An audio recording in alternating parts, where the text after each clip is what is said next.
Whereas a person with a growth mindset will look at criticism and say, what is that I can improve from this?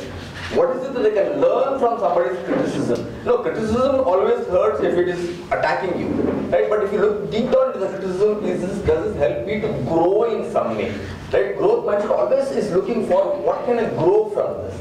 And one more last point about the difference between the mindset is, how do we look at somebody else's success?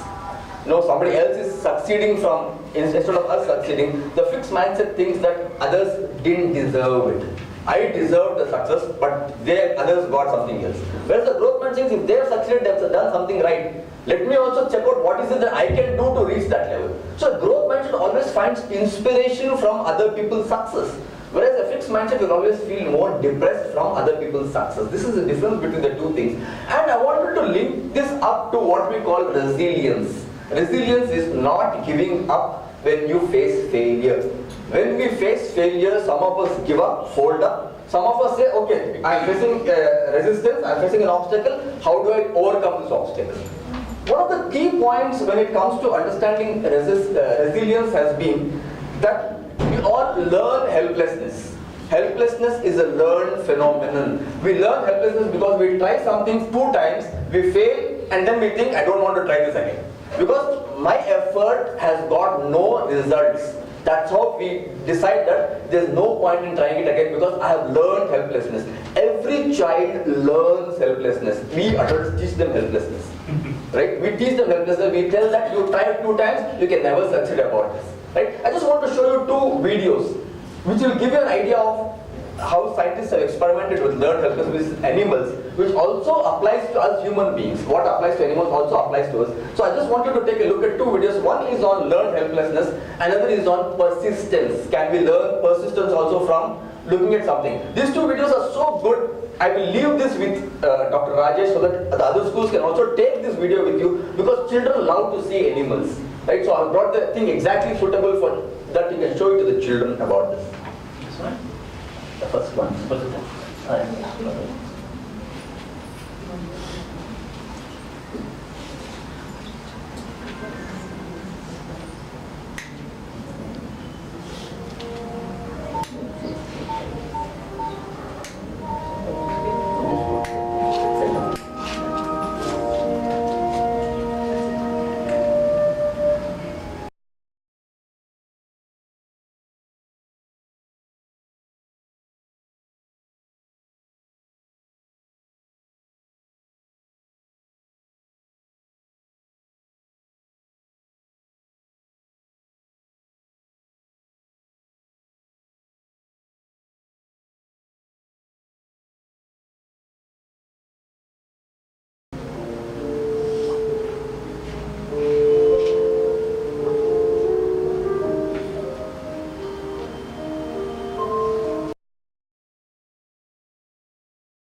But still he doesn't try because last two times he tried, it didn't work, right?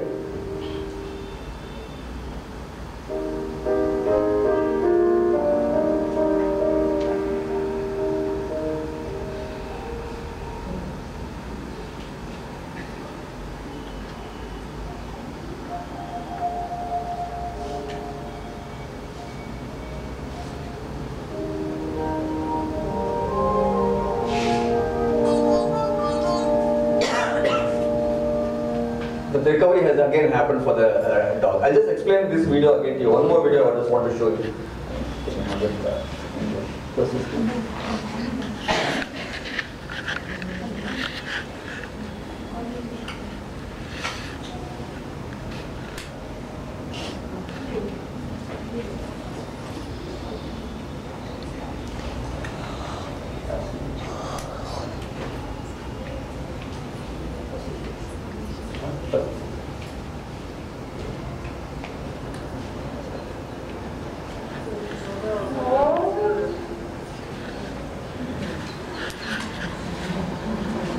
The mother hen has already gone out. Now look at this. Look at the one that made it, watching all the other ones.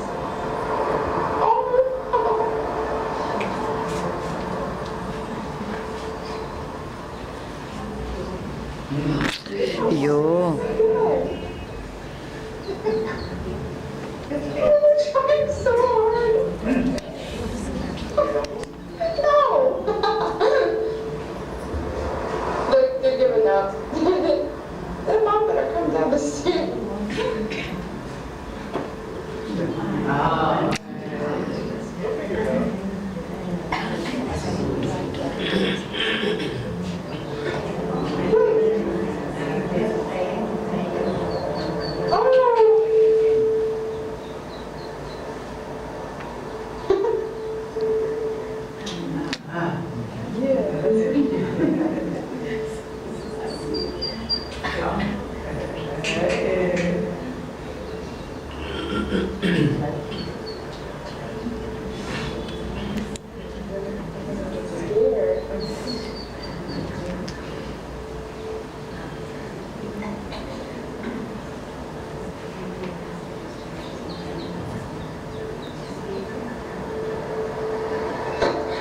I feel like being far away is better. I just view of all of them. We're doing it. Some of them. But she's still leave them.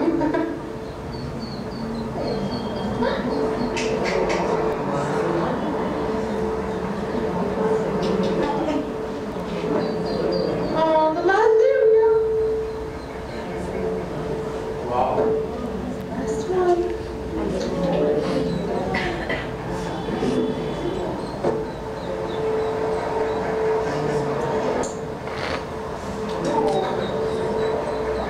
She knows. How cute is that?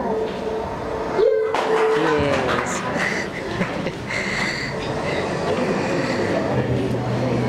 Isn't this what happens to all of us? Yes. Right? Isn't this what happens to all of us? That when we face those steps in our lives, when children face steps in our life, what do we tell them? Isn't it? What do we tell them? Do we tell them that you are not intelligent enough, so you will not do it? If only intelligence was born innate quality, only the first bird would have gone ahead. Isn't it? It jumped in the first time, it got it.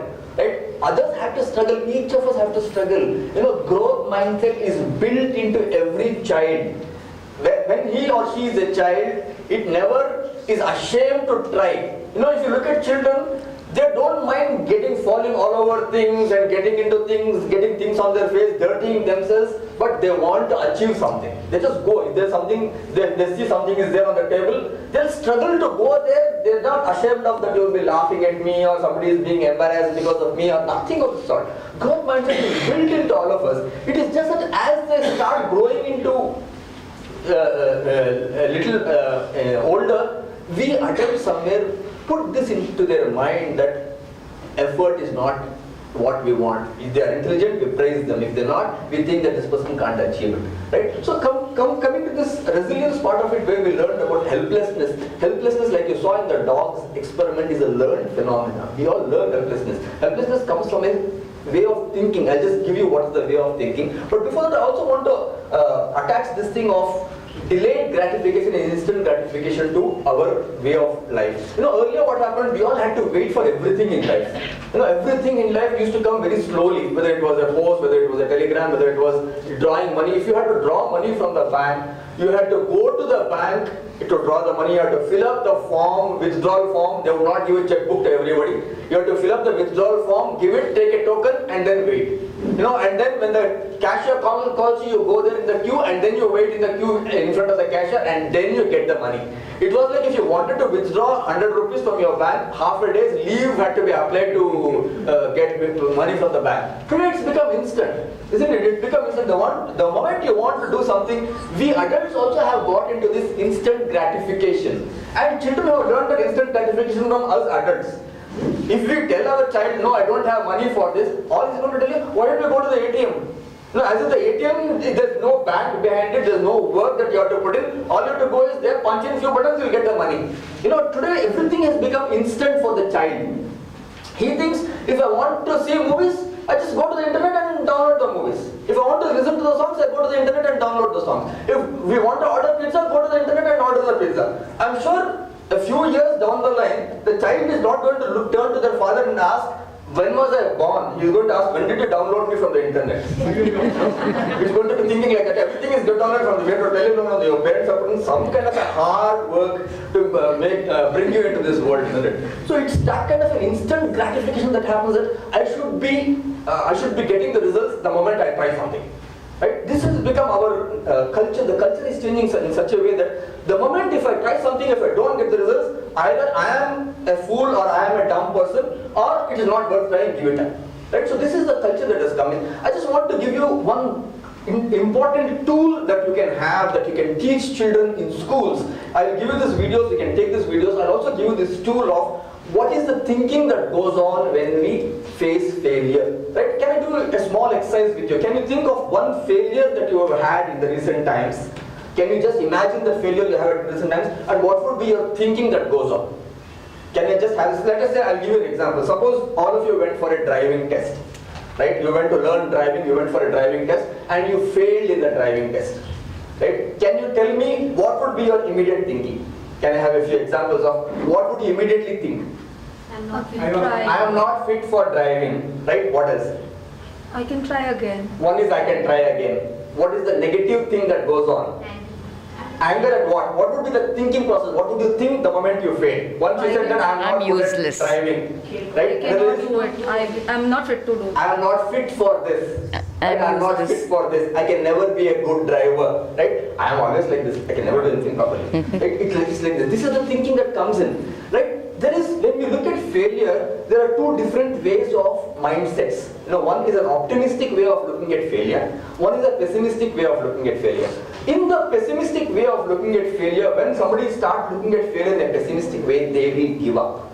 They will give up and they'll go into the what we call the depression mode. Whereas somebody starts looking at failure in an optimistic way, they'll think that there's always a hope, there's always something I can try. I just want to give you three things that constitute what we call the 3 P's of pessimism.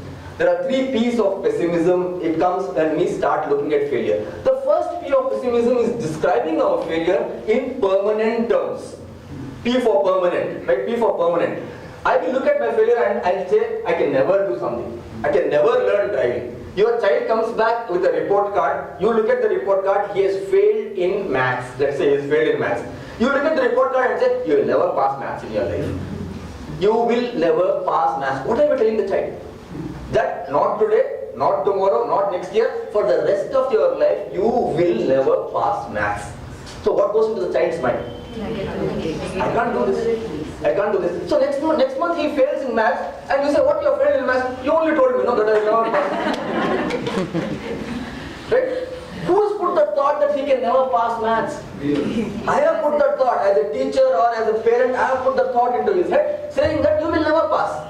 Right? So I want you to be very cautious when you use words like never, ever, all the time, every time. You will do this all the time. All the time you are doing this. Is he doing it all the time? Right? Suppose somebody has not put his things in place. All the time you are like this. Right? If I'm all the time like this, why are you bothered? Right? Don't bother about it. Don't criticize me. I'm like this only. Right? So it becomes like that. So the first thing of pessimism is, do we describe our failures in permanent terms? Permanent means across time. Today, tomorrow, never. You will never pass this exam. You will always be like this. I can never pass the driving test. What are you telling yourself?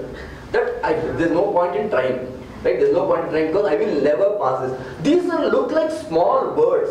Never, ever, forever, all the time. But this is what makes our actions. Our words become our thoughts, thoughts become our actions, isn't it? So the moment you use words of permanence, you will give up about the whole thing. Right? The second P of pessimism is pervasive. The word pervasive means painting it across everything. You go to one driving test. You fail in the driving test. You come back and tell, I can never do anything properly. Is that true? Right? Your child fails in one maths exam. You will tell him, you will never be good at studies. You will never amount to anything. Right? What are we doing? Not maths, it is one subject. We are bending it across his entire education. We are saying you will never amount to anything. You try one new recipe at home and it doesn't come out well. I can never be a good cook. What are you saying? One thing that has failed and you are painting it across everything. I can never be good at doing anything. You go to learn a violin instrument. You can't learn the violin instrument because it's a difficult instrument, and you come back and say, I have no talent for music. Is that true? Or is it only that you didn't learn violin? Maybe you didn't learn violin because it was more difficult. If you had been put into something else like maybe piano or maybe the harmonium where the things are more clearly defined, you could have learned it. Isn't it? But we painted across that I have no talent. Right? So if you want to describe failures, always describe failures in temporary words. This time I have not passed the driving test. September unit test, you have not scored well in maths. When we tell our children that you have not scored well in September, what does it think? What does it think? I have a chance in October? Yes. Right? I can do something in October. Whereas suppose you tell him you can never pass the maths test. What should I try? Right? That is when it comes in, the thinking comes in that why should I try doing something? So or when you say that you can never amount to anything, you will never be good at studies. This time I failed in maths, next time I will fail in history also because I am never good at anything. We are encouraging children to become pessimists. We are encouraging children to think that you either have to be intelligent or you are not intelligent. Two things. You can never become intelligent. All of us can become intelligent, right? So the third P of pessimism, first is permanent, second is pervasive, third is personal, right? We personalize failures. What does this mean? What does personalizing failures mean? Any idea? It's because of my personality, right? I say that I can't learn driving because I am like this. I can never learn anything new, right? I am never good at any studies because I'm not academic person. I am dismissing the entire thing as personalizing it. All failures are attributed to insight. You internalize the failure and say all failures is only because of the kind of person I am. Right? Can failures have external reasons? Tell me that. All of us have faced failures? Yes. Right? Can failures have external reasons? Yes. Right? Because we don't want to see that. We don't want to see that there can be external reasons for failure. I had this person who came to me and said, I went to learn swimming, I couldn't do it, I can never learn anything like that. I said, what happened? Why were you not able to learn swimming? She said, I went to learn swimming, this coach, he just pushed me in the water. I got so scared about it, I said, no, I'm never ever going to learn swimming. I said, okay, suppose you had found a coach who was gentler, who was kinder, who was willing to have more patience to teach you, would you have learned it? She said, yeah, then I would have learned it. I said, then are you still a person who can never learn swimming? She said, no, not like that. Now the tune changes. Right? Until now the thing was, I am like this. I can never learn something because it's entirely because of me. Now when we give an external reason for failure also is possible. This is not shirking responsibility.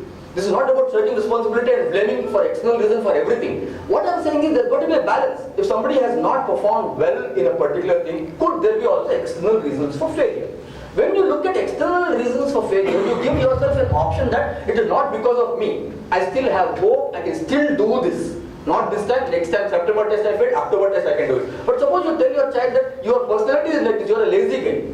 You are a lazy guy, you will never amount to anything in life, you are a waste in life. This is the kind of words that parents or people tell children, isn't it, that you are a total waste in life, you can never amount to anything. If my personality is like that, maybe I inherited the genes from you. Mentally he's thinking that you are the person who gave me birth, I inherited the genes from you, but I can't tell you that. Right? So if I am dumb, part of you only that's come to me. That's something that goes on. So why should I try? Right? So it's very important that since you're all in the pre-primary level here, you can really mold the students to think differently. When they are using words of permanence or pervasive, correct them. When they say, I can never do this, ma'am, ask them, can you never do this or is it only this time? Right? If they say, no, I'm never good at arts, are you never good at art or are you not good at doing clay modeling? Are you good at painting? That's also an art. Right? Correct them at that point to tell them that it is not about permanent, it is not about pervasive, it is not about personality. All of us can learn. Some of us take a longer time to learn. That's all. It is not about that everybody is not born with the same level of capacity or talent or anything. But in a growth mindset, if you believe in a growth mindset, you will feel like every child can be taken to my potential, and as a teacher, it is my responsibility to take them to that potential. Right? I just want to leave you with one last thought. As a teacher, we all remember our teachers, right? We all remember the teachers who, in our primary level or in our high school level, wherever you are. I just wanted to think for a moment, and how do you want to be remembered as a teacher? Do you want to be remembered as a teacher who was screaming at the child all the time, punishing him all the time? Or do you want to be remembered as a teacher? That teacher helped me to grow. That teacher helped me to realize my potential. No, that is the kind of thing I wanted to think of. What do you want as a teacher to be? What do you want to be remaining in the memory of the child as he grows up, that this teacher in my primary school was responsible for who I am today? Is that the thought you want to have? Right? Thank you for so much being with me. I enjoyed talking.